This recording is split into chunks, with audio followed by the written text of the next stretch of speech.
വിശ്വാസത്തിന്റെ കരുത്ത് പർവ്വതത്തേക്കാൾ വലുതാണെന്ന് തെളിയിച്ചിരിക്കുകയാണ് മായൽ എന്ന 18 വയസ്സുകാരൻ.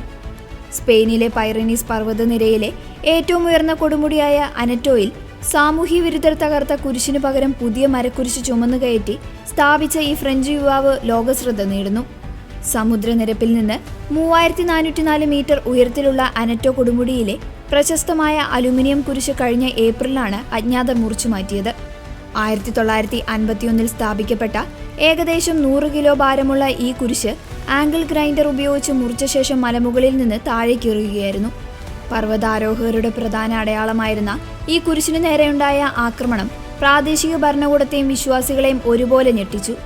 സ്പാനിഷ് സിവിലിയൻ ഗാർഡ് ഈ സംഭവത്തിൽ അന്വേഷണം നടത്തിവരികയാണ്. ഈ വാർത്തയറിഞ്ഞ മായൽ തകർത്ത കുരിശിനു പകരം മറ്റൊന്ന് സ്ഥാപിക്കാൻ തീരുമാനിക്കുകയായിരുന്നു. കറുത്ത വാൾനട്ട് തടിയിൽ ഫ്ലൂർസ് ഡീലീസ് മുദ്രകൾ കൊത്തിവെച്ചാണ് 35 കിലോ ഭാരമുള്ള പുതിയ കുരിശവൻ നിർമ്മിച്ചത്. കാലാവസ്ഥയെ അതിജീവിക്കാൻ പ്രത്യേക വാർണിഷും ഇതിൽ പൂശി. 2026 മെയ് 9 ശനിയാഴ്ച അർദ്ധരാത്രിയോടെയാണ് മായൽ തന്റെ യാത്ര തുടങ്ങിയത്.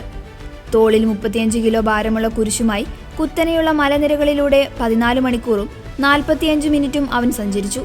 ഉച്ചയ്ക്ക് 2:40 കൊടുമുടിയിലെത്തിയ മായൽ തന്റെ പക്കലുണ്ടായിരുന്ന ഉപകരണങ്ങൾ ഉപയോഗിച്ച് മഞ്ഞിൽ കുരിശുറപ്പിച്ചു. അക്രമികൾ തകർത്തെറിഞ്ഞെടുത്ത് തങ്ങൾ വീണ്ടും കുരിശുകൾ ഉയർത്തുമെന്ന ശക്തമായ സന്ദേശമാണ് മായൽ ഈ പ്രവൃത്തിയിലൂടെ ലോകത്തിന് നൽകുന്നത്. കഠിനമായ തണുപ്പിനെയും വായു സമ്മർദ്ദത്തെയും അതിജീവിച്ച ഒരു കൗമാരക്കാരൻ നടത്തിയ ഈ അസാധാരണ മലകയറ്റം പർവ്വതാരോഹകരെ പോലും അത്ഭുതപ്പെടുത്തിയിരിക്കുകയാണ്.